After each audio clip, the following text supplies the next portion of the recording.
সেদিন হয়তো বাঁচতে নাও পারি, যতদিন বাঁচতেছি। ব্যারিস্টার সুমনের কলিজা কত বড়, সে আলিশা মার্টের পক্ষে বলতে চেয়েছেন যে এটা পাবলিক ইন্টারেস্ট দাঁড়িয়েছিলেন রেসপন্ডেন্টদের পক্ষে, বলছেন যে এটা ঘটনা ঘটাই দিছে রে ভাই, এইবার ঘটনা ঘটাই ফেলাইছে। ব্যারিস্টার সুমনের কুকীর্তি ফাঁস করলো তারেক। গণ অধিকারের যে তারেক ছিল, সেই তারেক ব্যারিস্টার সুমনের কুকীর্তি ফাঁস করলো। ব্যারিস্টার সুমন কি কি করেছে, যেগুলা সত্য না মিথ্যা, আপনারা আজকের এই ভিডিওতে জানতে পারবেন।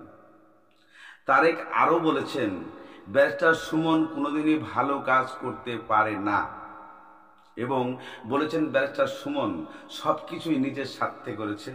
আলিশান মাঠে টাকা মেরে সে সেখানে ভোট অথবা এই যা কিছু খরচ করেছে সবই আলিশানের টাকা, এবং সে নারীদের সঙ্গে বিভিন্ন ধরনের বিভিন্ন সময় বিভিন্ন জায়গায় আনন্দফুর্তি করতেন।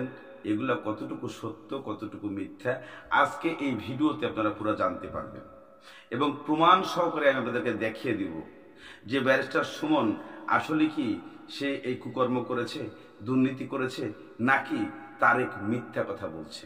চলুন আপনাদেরকে আমি আজকে তাদের কিছু ব্যাখ্যাগুলো আপনাদেরকে প্রকাশ করতে চলেছি।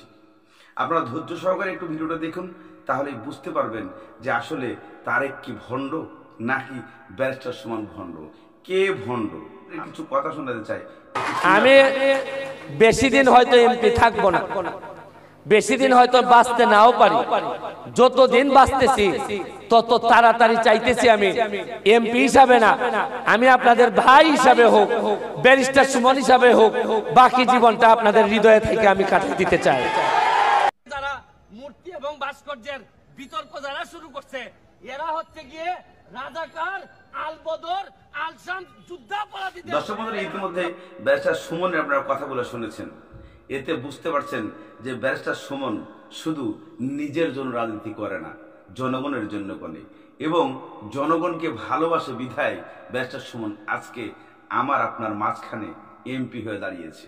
আর চা বাগানের শ্রমিকরা যদি তার পিছনে না থাকতো, চুনারঘাটের শ্রমিকরা যদি তার পিছনে না থাকতো, চুনারঘাটের এলাকাবাসী তার পিছনে না থাকতো, সারা বাংলাদেশের অনলাইনে যদি কেউ ওর পিছনে না থাকতো, তাহলে উনি আজকে এই জায়গায় আসতে পারতো না। তারেক বলছেন ব্যারিস্টার সুমনের ভিডিও দিয়ে মানুষের কোটি কোটি টাকা তৈরি করছে। আপনি কি করছেন তারেক সাহেব? আপনি যে মানুষটাকে নিয়ে মিথ্যা কথা অপবাদ দিচ্ছেন,